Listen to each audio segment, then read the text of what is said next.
Actor Jeremy Renner, who plays Hawkeye in the Marvel Cinematic Universe, was accidentally crushed by a snowcat last Sunday.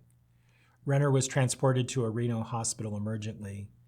The severity of his injuries should have triggered a major mechanism protocol by paramedics who would have placed him in a cervical spine precaution, including a collar, and taken him to a level 1 trauma center.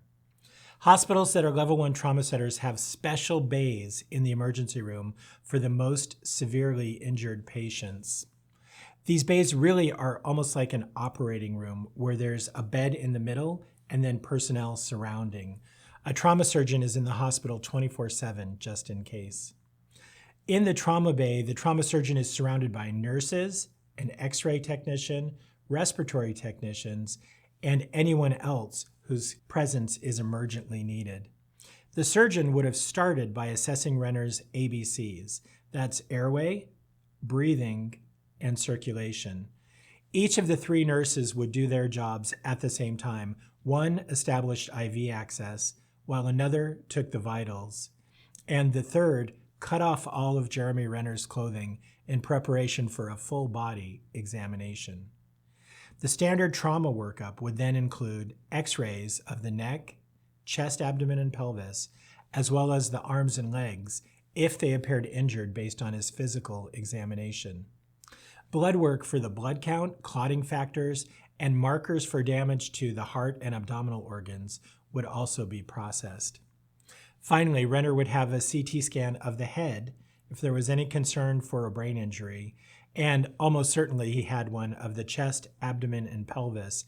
As we know, he suffered a blunt chest injury. Renner was, of course, ultimately found to have blunt trauma to the chest and orthopedic injuries and underwent 2 emergency surgeries. Blunt chest injury means he was crushed, which makes sense given we know he was run over by a snowplow. The good news, though, is that he didn't have a penetrating chest injury, which would mean something literally cutting or penetrating into his chest cavity. Given the mechanism, Renner likely had a depressed rib fracture and underwent plating for stabilizations. We don't know, but it's less likely that he suffered a vascular injury, which is damage to the heart or great vessels. The second surgery, I'm guessing, was likely for the orthopedic injuries. That means fractures, and we don't yet know whether they were to the arms, legs, spine, or even pelvis. In his tweet post-op, Renner was not wearing a cervical collar, and that means his neck is almost certainly okay. The doctors will continue to monitor his heart function and breathing in the intensive care unit until he's stable enough to go to the hospital ward, and then likely, eventually, home.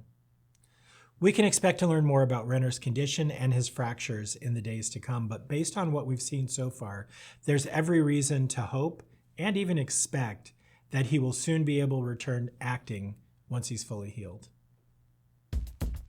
If you have a question you would like answered on Best Practice Live, click the link to our website and complete the submission form. The more information you can give us, the better we can answer your question. So please contact us and we can walk you through uploading your imaging to a secure server. Please like and subscribe to our channel to stay up to date with information about your spine and joint health. Lastly, be sure to check out new episodes at 10 a.m. Pacific, 1 p.m. Eastern, where we answer all your questions.